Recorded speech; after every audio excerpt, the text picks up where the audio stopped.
Hello बच्चों, कैसे हैं आप सब। आई होप आप सबने केमिस्ट्री एंड बायो की बहुत अच्छे से तैयारी कर ली होगी। बच्चों, मैंने दोनों वीडियोस डाल दी हैं। आज हम करने वाले हैं फिजिक्स, जिसमें मैं आपको चैप्टर नंबर 12 और 13 with ultra most important questions and numericals cover करने वाला हूं, जो कि आपको डेफिनेटली कहीं ना कहीं बोर्ड में आपको देखने को मिलेंगे। So first of all you should definitely download our app, that is RSTP the learning app. आपको इसमें बहुत कुछ एक्सप्लोर करने का मौका मिलेगा। सो लेट अस स्टार्ट बच्चों without wasting the time. Question number one is give reasons. First is heating element of electric toaster and electric iron are made up of alloy. बच्चों alloy क्या होता है? Alloy is a combination of metal and non-metal. इसमें आपको ध्यान रखना है ये alloy से क्यों बना होता है, क्योंकि आपको पता होना चाहिए alloy की रेजिस्टिविटी क्या होती है बच्चों, ज्यादा होती है। एक पहला पॉइंट तो यही हो गया। एंड सेकेंड पॉइंट आप क्या लिख सकते हैं कि जो alloy होता है does not go undergo oxidation easily, तभी तो इसकी लॉन्ग लाइफ हो पाती है बच्चों। ठीक है। Second question, current flow more easily through a thick wire than through a thin wire. अब देखो इसमें कंपैरिजन हमें करना है कि थिक वायर और थिन वायर में, कि थिक वायर में करंट इजली क्यों फ्लो हो पाता है। देखो बच्चों यहाँ कंपैरिजन करके देखते हैं, thick and thin. Thick wire का डायमीटर क्या होता है बच्चों, ज्यादा होता है, तो रेजिस्टेंस क्या हो जाएगा, कम। क्यों भाई, रेजिस्टेंस का formula rho L by A, and area क्या होता था पाई आर स्क्वायर, मतलब वहीं पर डायमीटर आने वाला है। तो ये दोनों क्या है, इनवर्स रिलेशन है। रेजिस्टेंस कम हुआ तो करंट क्या होगा बच्चों, ज्यादा आई। किसने कहा था, Ohm's law, V equal to I R. देखो ना, आई नीचे ले आओ। रेजिस्टेंस कम हो रहा है बच्चों तो करंट बढ़ेगा।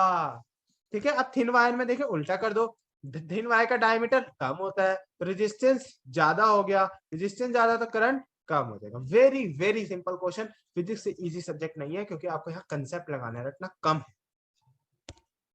नेक्स्ट क्वेश्चन पे चलते हैं।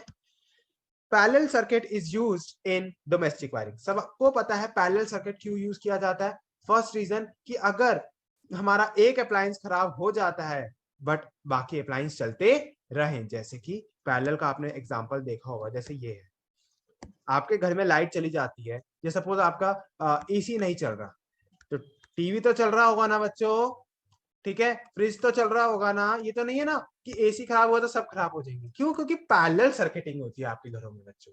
ठीक है, यही आप आंसर लिखेंगे इसके अंदर। नेक्स्ट क्या, two magnetic field lines can never intersect. बच्चों इंटरसेक्ट क्यों नहीं करती, क्योंकि हमें पता है there are two directions, there will be two directions, एक सेकंड, टू डायरेक्शंस हो जाएंगी किसकी, मैग्नेटिक फील्ड की, विच इज नॉट पॉसिबल बच्चों। अगर दो लाइनें इंटरसेक्ट करेंगी तो दो डायरेक्शन हो जाएंगी मैग्नेटिक फील्ड की। मैग्नेटिक फील्ड की तो एक ही डायरेक्शन होती है, वो क्या होती है, north to south. Next question पे चलते हैं बच्चों। ओम्स लॉ के बारे में बात कर रहे हैं हम। ठीक है, ओम्स लॉ क्या होता है बच्चों, V equals to I R. ठीक है, इसमें क्या कह रहा था, जो V है वो डायरेक्टली प्रोपोर्शनल होता है I के। ठीक है, यहाँ पर प्रोपोर्शनलिटी साइन हटाते हैं तो बच्चों R आ जाता है। V क्या था, पोटेंशियल डिफरेंस। I क्या होता है, करंट। R क्या होता है बच्चों, रेजिस्टेंस। नेक्स्ट आपका है जूल्स लॉ ऑफ हीटिंग। हमें ओम्स लॉ में एक चीज का ध्यान रखना है बस, यहाँ पर जो टेम्परेचर होता है बच्चों कांस्टेंट रखना होता है। जूल्स लॉ में हम चलते हैं तो उसने फॉर्मूला दिया था हीट का, I square RT। I current, R resistance, T for time, H is heat. इसको आप एक्सप्लेन कर देंगे। आगे चलते हैं, आपकी Fleming's left hand rule and right hand rule पे, इसको बहुत अच्छे से समझना है और आपको इसकी स्टेटमेंट को बच्चों बहुत अच्छे से लर्न भी कर लेना है। कई बच्चे इसमें कंफ्यूज हो जाते हैं, कंफ्यूज होने की जरूरत ही नहीं। ठीक है, देखो जब भी फ्लेमिंग लेफ्ट हैंड रूल आएगा ना, आप ये डायग्राम लर्न करेंगे लेफ्ट। ठीक है, ये इसको आप लर्न कर सकते हैं फादर मदर चाइल्ड से। देखो बच्चों, F फॉर फादर, ठीक है, और F फॉर क्या होती है आपकी फील्ड। ठीक है, M फॉर मदर, M से मोशन भी होता है। ठीक है, ये आपका थंब एक तरह से। Then C for child and C for current होता है बच्चों। ये आपकी मिडल फिंगर होती है जो पॉइंट करती है। ठीक है, and this is your F for father भी है, फॉर फिंगर भी है एंड फील्ड भी। तो आपको कंफ्यूजन नहीं होनी चाहिए। आप रूल में क्या लिखेंगे, according to this rule when we stretch our fingers, fingers में क्या क्या, thumb, for finger, middle finger at right angle to each other, then the forefinger points in the direction of magnetic field, middle finger points toward the direction of current and thumb points toward the direction of motion. motion मतलब force। very easy बच्चों। आगे चलते हैं right hand thumb rule की तरफ। Right hand thumb rule में आप ऐसे एग्जांपल, ये डायग्राम लर्न करें। ठीक है, इसमें भी क्या है, F फॉर फील्ड है, M and C for current है, मिडल फिंगर है, M फॉर मोशन है, वो थंब ही डिनोट कर रहा है, एंड F फॉर फिंगर वो की फील्ड ही कर रहा है। इसमें क्या लिखेंगे आप, बेसिकली बच्चों इंड्यूस करंट, जो करंट इंड्यूस हो रहा होता है ईएमआई में, उसकी डायरेक्शन निकालने के लिए यूज किया जाता है। राइट हैंड थंब रूल का, right hand Fleming right hand rule का एक और नाम होता है बच्चों, डायनामो रूल। ठीक है, तो आप डायग्राम के साथ एक्सप्लेन करें, आपको एक्स्ट्रा मार्क्स मिलने की संभावना रहती है बच्चों। ऐसा इसीलिए क्योंकि आपकी एक्सप्लेनेशन में एक आधी गलती हो, लेकिन आपने बच्चों डायग्राम से एक्सप्लेन करा है तो मजा आ जाता है। जैसे आप इंस्टा स्क्रॉल करते हैं, आप फेसबुक चलाते हैं, यूट्यूब चलाते हैं, वहां पर इतने बड़े बड़े पैराग्राफ हो तो आपको बोरिंग लगने लगेगा, लेकिन वहीं पे पिको वीडियो आप अट्रैक्ट होते हैं। उसी तरीके से बोर्ड में भी जो एग्जामिनर होता है बच्चों अट्रैक्ट होता है आपकी डायग्राम से। ध्यान रखिएगा, आप भी तो उसी से अट्रैक्ट हो रहे हो, तो बोर्ड वाला नहीं होगा, वो भी तो ह्यूमन बीइंग है आपकी तरह चेकर।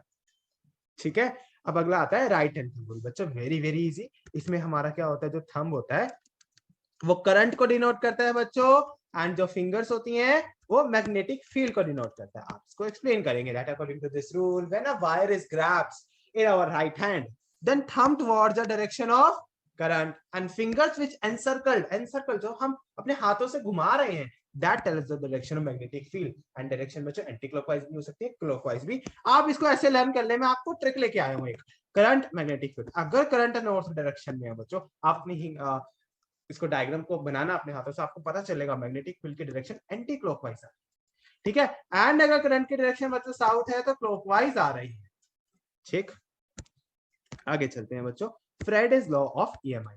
फ्रेडे लॉ ऑफ ईएमआई क्या कहता है बच्चों, बेसिकली कहता है जब हमारी मैग्नेटिक फील्ड लाइन पास हो रही है किसी सर्किट से, तो एक करंट इंड्यूस हो जाता है। करंट इंड्यूस होता है जिसका मैग्नीट्यूड मतलब उसकी वैल्यू प्रोपोर्शनल होती है किसके, rate of change of magnetic lines of field. मतलब रेट ऑफ चेंज मतलब इधर बच्चों रेट जब भी बात होती है तो नीचे टाइम आता है, ऊपर क्या आ रहा है, change of magnetic line of force. कहने का मतलब हुआ आई डायरेक्टली प्रोपोर्शनल है किसके, देखो बच्चों, change of magnetic lines of force upon time। ये आपको स्टेटमेंट एग्जैक्ट लगेगी। नेक्स्ट क्वेश्चन बच्चों, a coil of insulated copper wire is connected to a galvanometer। बच्चों तीन चीजें होती हैं, एक होता है एमीटर, एक होता है वोल्टमीटर, एक होता है गैल्वेनोमीटर। एमीटर क्या करता है बच्चों, it helps us to tell the value of current. Voltmeter हमें वोल्टेज पोटेंशियल डिफरेंस की वैल्यू बताता है, and galvanometer detect the presence of current basically. अब इसमें बात हो रही है पुश इनटू द, कॉइल के अंदर जा रहे हैं बच्चों। ठीक है, अगर एक कॉइल इधर है, ठीक है, कॉइल के अंदर जा रहे हैं, आप समझ, एक सेकंड रुकिए, कॉइल ऑफ इंसुलेटेड, हाँ एक कॉइल ले लेते हैं। अगर पुश इनटू द कॉइल, अगर हमने बार मैग्नेट इसके अंदर डाल रहे हैं तो बच्चों हमें डिफ्लेक्शन बतानी है, तो डिफ्लेक्शन टुवर्ड्स लेफ्ट होगी। ठीक है, अगले में देखिए विडोन, हमने इसको निकाल लिया, इसको निकाल रहे हैं तो हम इस साइड इसकी डिफ्लेक्शन राइट हो जाएगी। एंड हेल्ड स्टेशनरी, अगर हमने इसमें रख दिया, रखने से बच्चों कोई भी डिफ्लेक्शन नहीं हो रही, स्टेशनरी है, रेस्ट पे है, तो डिफ्लेक्शन नहीं हो रही, मतलब नो डिफ्लेक्शन। ठीक है, आप याद कर लें इसे, बहुत इंपॉर्टेंट क्वेश्चन है। नेक्स्ट बच्चों, इसका सॉल्यूशन है ये नीचे ही, एक डायग्राम बनाना है हमें मैग्नेटिक फील्ड लाइंस का बच्चों, ये लाइंस है, produce around a current carrying straight conductor passing perpendicular to the horizontal cardboard. आपने देखो ये, अब डायग्राम से ही मैं आपको बता देता हूँ, ये आपने एक कार्डबोर्ड लिया, ठीक है, ये रियोस्टैट भी बोलते हैं बच्चों, वेरिएबल रेजिस्टेंस को, जिसको आप ऐसे करके बनाते हैं रेजिस्टेंस के ऊपर। This is your ammeter. ठीक है, ये आपने की लगाई है, बैटरी लगाई है, आपने इसके अंदर बस ये डायग्राम बना देना है, वेरी इजी डायग्राम। ये कॉन्सेंट्रिक सर्कल्स बन रहे हैं क्योंकि आपने कंसेप्ट पढ़ा हुआ है, करंट कैरिंग स्ट्रेट कंडक्टर में कॉन्सेंट्रिक सर्कल्स बनते हैं बच्चों। नेक्स्ट क्वेश्चन है बच्चों, क्वेश्चन नंबर 5, दैट डायग्राम है बच्चों, बहुत बार बोर्ड में पूछा गया है, इसका डायग्राम देखो, समझा देता हूँ, ये सॉल्यूशन है। आपने क्या करना है, बैटरी बना दो, ठीक है, यहाँ आपने की बना दी बच्चों, यहाँ रियोस्टेट बना दो, ठीक है, यहाँ आपने एमीटर बना दिया, यहाँ आपने रेजिस्टेंस बना दिया, इसको कनेक्ट कर दिया। लेकिन आपको वोल्टमीटर भी बनाना होता है, तो वोल्टमीटर बच्चों क्या होता है, voltmeter is always connected in parallel with the resistance, but ammeter is always connected in series। Please mark a point, मैं दोबारा से बोल रहा हूँ, रीजन भी पता होना चाहिए। ammeter is connected in series and voltmeter is connected in parallel। very very important question for your boards। आगे चलते हैं, नेक्स्ट है बच्चों, एक न्यूमेरिकल है, चैप्टर 12 इलेक्ट्रिसिटी से, इसमें हमें R equal to rho L by A का यूज करना है। देखो पहले केस में तो यही आ जाएगा, सेकंड केस में रो एल क्या है यहाँ पर 3L है, ए एरिया क्या है यहाँ पर बच्चों A/3। आप इसे सॉल्व करेंगे तो आपका answer rho 9 rho L by A आएगा। इस केस में लगाते हैं रो एल कितना बच्चों L/3, एरिया कितना है 3A, आप सॉल्व करें तो आपका आंसर आ जाएगा 9। आप एक चीज देखने की कोशिश करें, अगर आप ये रेशियो लेते हैं R1 R2 R3 की, तो एक चीज जो कॉमन आ रही है ना, जब भी रेशियो लेते हैं हटा दो। आप लिखो R1 ratio R2 ratio R3, जो कॉमन आ रहा है हटा के लिखो, यहाँ कुछ नहीं ये मतलब कॉमन आ रहा है ना, इनको हटा दो, अपने माइंड में हटा दो। यहाँ क्या बचा 1 बचा, यहाँ क्या बचा बच्चों रेशियो 9 बचा, यहाँ क्या बचा बच्चों 1/9 बचा। तो आपका आंसर क्या आ गया, 9 से मल्टीप्लाई कर दो पूरी इक्वेशन। कितना इजी क्वेश्चन है बच्चों। नेक्स्ट क्वेश्चन पे चलते हैं। कंसीडर द रेजिस्टेंस हमें दे रखे हैं R1 R2 R3 R4 R5 3 ओम है बच्चों। फाइंड द इक्विवेलेंट रेजिस्टेंस हम आपको इस क्वेश्चन में निकालने को बोला है। ठीक है बच्चों, देखो R1 इन सब की वैल्यूज आपको 3 ओम दे रखी है। सबसे पहले देखो जो R2 और R3 है बच्चों, ये सीरीज में है, सीरीज में डायरेक्टली प्लस हो जाते हैं फॉर्म में, तो मैंने आपको प्लस करके बता दिया, 3 + 3 6 हो गया। ठीक है, अब देखो इसके साथ ये वाला तो पैरेलल में हुआ, तो R4 और जो मैंने अभी RS निकाला है, दे आर इन पैरेलल, तो पैरेलल का फॉर्मूला लगाते हैं 1/RP = 1/R4 + 1/RS। R4 कितना है बच्चों 3, सीरीज अभी निकाला 6, आप इसे सॉल्व करिएगा, आपका आंसर आ जाएगा 6 3 9 18/9 2। देखो मेरे को ट्रिक पता है, आपको भी सिखाऊं, देखो 3 और 6 इन दोनों को मल्टीप्लाई करो 18, डिवाइड बाय इन दोनों को प्लस करो 9, आंसर 2। ठीक है, तो आप डायरेक्ट भी निकाल सकते हैं, जैसे आपकी इच्छा कन्वीनियंस के हिसाब से आप कर सकते हैं, कोई घबराने की दिक्कत नहीं है।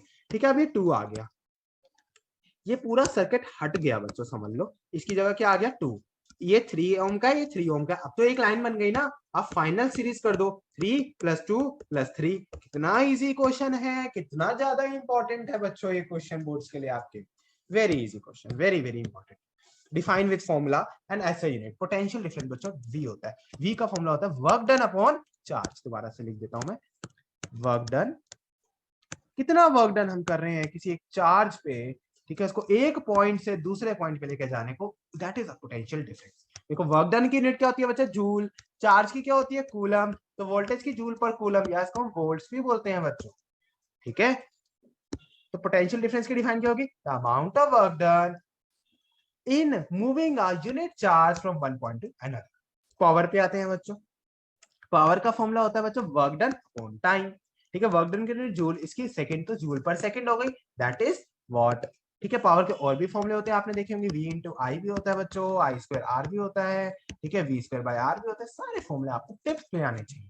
ठीक है, पावर की define work done per unit time, that's all. Current पे आते हैं बच्चों, I, चार्ज क्या, करंट क्या होता है, चार्ज अपॉन टाइम, तो लिखेंगे rate of flow of charge, rate of flow of charge, very very. अब देखो चार्ज की यूनिट क्या होती है कूलम, टाइम की सेकंड, तो आंसर हो गया कूलम पर सेकंड। इसको हम एक और यूनिट से बोलते हैं एम्पेयर। करंट को बच्चों किससे मेजर किया जाता है, एमीटर से मेजर किया जाता है। क्यों, ammeter is always connected in series with the circuit, आपको पता होना चाहिए, मैंने अभी बताया एमीटर का लो रेजिस्टेंस होता है, आपको ये भी पता होना सब चाहिए। नेक्स्ट इंपॉर्टेंट चीज है बच्चों स्प्लिट रिंग्स के बारे में, नहीं रेजिस्टेंस है फिर आपका स्प्लिट रिंग्स है। तो सबसे पहले हम जानते हैं रेजिस्टेंस के बारे में। ठीक है, रेजिस्टेंस बच्चों basically potential difference V upon I होता है, या आप कह सकते हैं ρl by A होता है। Means it's a ratio, the resistance is the property of a conductor which opposes the flow of current बच्चों, which opposes the flow of current. ये एक डिफाइन है, एक डिफाइन है, it's a ratio of potential difference and current. इसकी unit क्या होती है, वोल्ट्स होती है, इसकी क्या होती है, एम्पियर। ठीक है, तो इसको V by A बोलने से अच्छा हमने एक यूनिट बना दी, ऐसे करके लिख देते हैं, इसको हम बोलते हैं ओम। ठीक है, नेक्स्ट चीज बच्चों आती है आपकी स्प्लिट रिंग्स। स्प्लिट रिंग्स क्या होती है बच्चों, basically they reverse the direction of current in armature coil which helps in the rotation of the coil. Next, how does the magnetic field change if value of current. ठीक है, देखो magnetic field में ना directly proportional होती है आई के, आप ऐसे लिखें पेपर में, टीचर को अच्छा भी लगेगा। देखो बच्चों करंट बढ़ रहा है तो मैग्नेटिक फील्ड बढ़ेगा। जो मैग्नेटिक फील्ड होती है बच्चों वो इनवर्सली प्रोपोर्शनल होती है रेडियस स्क्वायर के। ठीक है, देखो रेडियस बढ़ता है तो मैग्नेटिक फील्ड कम हो जाएगा। ठीक है, आपको नहीं पता है R² क्या है, बट अभी के लिए बच्चों 11th 12th की फिजिक्स में जो बच्चे साइंस लेंगे वो सीखेंगे। बट आप याद रखें जो मैग्नेटिक फील्ड है वो इनवर्सली प्रोपोर्शनल होती है रेडियस स्क्वायर के, एंड मैग्नेटिक फील्ड जो है डायरेक्टली प्रोपोर्शनल होती है करंट। So, बच्चों, we are at the last question of the physics. That is question number 10, and that is very, very, very good question and very important. बच्चों derivation आप जरूर learn करके जाएं सीरीज और parallel की। ठीक है, देखो बच्चों सीरीज में क्या होता है, करंट आपका सेम रहता है, लेकिन पैरेलल में आपका वोल्टेज सेम रहती है। ध्यान से सुने, करंट सेम है मतलब वोल्टेज डिवाइड हो रहा है, तो V1 प्लस V2 कर देंगे। V का फॉर्मूला क्या होता है, IR होता है, IR1 प्लस IR2 हो गया। I से देखो I कट गया, तो सीरीज का फॉर्मूला आ गया R1 प्लस R2। अगर 2 रजिस्टर है 3 होंगे तो आप प्लस कर सकते हैं। याद रखिएगा, मैक्सिमम रेजिस्टेंस का क्वेश्चन आपके बोर्ड में अगर आया ना, तो आपको सीरीज का कंसेप्ट लगाना है। तो मैं सब कुछ बता रहा हूँ, मेरी स्क्रीन पे मत देखो, मेरी बातों पे भी सुनो, क्वेश्चन वहीं से बन जाना है मेरी बातों से, ठीक है। अब V सेम है, I डिवाइड हो रहा है, I1 प्लस I2, I का फॉर्मूला लगाएंगे V बाय R होता है बच्चों, V1 by R1 plus V by R2। V तो सेम है ना, कट गया, तो देखो पैरेलल का फॉर्मूला आ गया 1 bye R1 plus 1 bye R2। ध्यान रखिएगा, जब भी पेपर में आपके बोर्ड में आया ना लोएस्ट रेजिस्टेंस निकालना है, तो आपको पैरेलल का फॉर्मूला लगाना है। मैक्सिमम रेजिस्टेंस में सीरीज, लोएस्ट रेजिस्टेंस में आपको किसका फॉर्मूला लगाना है, पैरेलल। अब मेरी बात ध्यान से सुनना, बच्चे कहते हैं सर आपने बोला था मैक्सिमम रेजिस्टेंस में सीरीज लगा दो। अरे भाई हाँ, बट मैक्सिमम करंट में नहीं लगाना, क्योंकि उल्टा हो जाता है। मैक्सिमम करंट में आप पैरेलल का लगाएंगे। ध्यान रखिएगा, ऐसा क्यों, क्योंकि V इक्वल्स टू IR, और I जैसे नीचे आया तो I और R क्या होते हैं, इनवर्सली प्रोपोर्शनल। आगे चलते हैं, इसके आगे की जो पार्ट है न्यूमेरिकल उसमें कह रहे हैं कि आपकी वोल्टेज है 220 वोल्ट, एंड R1 और R2 आपको दे रखे हैं 22 ओम। R1 भी 22 ओम है, R2 भी 22 ओम है, ठीक है। हाँ, तो बच्चों देखो, एक काम करना पड़ेगा आपसे इस क्वेश्चन को कराने से पहले, क्योंकि इंपॉर्टेंट क्वेश्चन है, कि आपको लाइक करना है, कमेंट करना है, शेयर करना है, सब्सक्राइब करना है, ताकि आपको और नोटिफिकेशन आ सके, और वीडियोस मिल सके, ताकि मुझे भी मोटिवेशन मिले, ताकि मैं आपके लिए और अच्छी वीडियोस लेके आ सकूं, और बेस्ट टू बेस्ट कंटेंट आपके लिए लेकर आ सकूं। आपको फ्रेंड्स को अपने जरूर बताना है, अपनी सोसाइटी में आप शेयर करें, तो स्कूल ग्रुप्स में, ट्यूशन ग्रुप्स में, हर जगह आपकी ये वीडियो जानी चाहिए, ताकि हर एक बच्चे को इससे फायदा मिले, ताकि हर एक बच्चे का पेपर अच्छा जा सके, और हर एक बच्चा 40 में से 40 एम कर सके। सो अब देखिए, हमें R1 और R2 22 ओम से, ठीक है। अगर मेरे को यहाँ पर क्या निकालने को, V दे रखा है 220 वोल्ट, हमें I बोला है, देखो V इक्वल टू IR, यहाँ से I का फॉर्मूला निकालें V बाय R, तो V बाय V 220 है, R 22, सॉल्व किया, आपका आंसर आया 10, ठीक है। ये आपका I1 आया। I2 अब R2 के लिए निकालेंगे तब भी आपका सेम आएगा, लेकिन अगर मैं यहाँ केस लगा देता हूँ सीरीज का, तो सीरीज का रेजिस्टेंस R1 प्लस R2 होता है, ठीक है बच्चों। अब मेरे दो यहाँ पर है 22 22, दैट इज 44। अब मुझे I निकालना है, V बाय R होगा, V कितना है बच्चों, 220 है, ठीक है। R अब कितना आ गया मेरा, 44 आया है। आप इसे कट कर लें, सीधा 5 पर जा रहा है, 5 एम्पेयर आ गया आपका आंसर। अब लास्ट, अगर ये पैरेलल का केस होता तो मेरा फॉर्मूला होता 1 बाय R पर R1 प्लस R2, ये 1 बाय 22 प्लस 1 बाय 22 होता, ठीक है। अब इसे सॉल्व कर लेते हैं, ठीक है। इसको आप सॉल्व करेंगे तो बच्चों आपका आंसर पता क्या आएगा, 1 बाय RP 2 बाय 22, आप एलसीएम लेके सॉल्व कर लें, आपका रेजिस्टेंस अब आ जाएगा 11 ओम। यूनिट लगाएं, अब हमें V 20 था, इस केस में मेरा R आया है 11 बच्चों, I क्या आएगा, V by R 220 by 11, cut किया 20 एम्पेयर। आपको एक चीज का और ध्यान रखना है बच्चों, कि ये चीज तो मैंने खत्म कर दी, लेकिन जैसा एक टॉपिक है आपके पेपर में इलेक्ट्रिक मोटर है, ठीक है, एक टॉपिक है सोलेनॉइड है, इन चीजों के रट्टे लगा के जाना। ये मत समझो सब रट्टे बोल रहे हैं, मतलब बहुत इंपॉर्टेंट है बच्चों ये चीजें, ठीक है। मैं आपको एक दो चीजें और बता देता हूँ, तो कि बहुत इंपॉर्टेंट है, मैंने भी ऊपर डिस्कस किया है बच्चों। देखो, जूल्स लॉ ऑफ हीटिंग बहुत इंपॉर्टेंट है, याद करके जाना है, ठीक है। इसको हीटिंग इफेक्ट बोलते हैं एक तरह से, उसी का पार्ट है, ठीक है। आपको सीरीज पैरेलल के डेरिवेशन बहुत अच्छे से लर्न करके जानी है, पावर के फॉर्मूले लर्न करके जाने हैं, पावर की न्यूमेरिकल अच्छे से करके जाने हैं, जो मैंने ऊपर न्यूमेरिकल कराए उन्हें भी बहुत अच्छे से करके जाना है। एंड एक चीज का और ध्यान रखना है, जितने भी आपके डायग्राम्स हैं बच्चों, फिजिक्स में, केमिस्ट्री में या बायो में, आपको वो भी बहुत अच्छे से लर्न करके जानी है रिटन प्रैक्टिस के साथ, ताकि पेपर में आप बहुत अच्छे से डायग्राम बनाए, डायग्राम एक अट्रैक्शन का काम करे, और आपके पेपर में टीचर अट्रैक्ट होकर आपको अच्छे अच्छे मार्क्स दे सके। ऑल द वेरी बेस्ट बच्चों, बहुत अच्छे से पेपर करके आइएगा। Thank you so much for your love and support.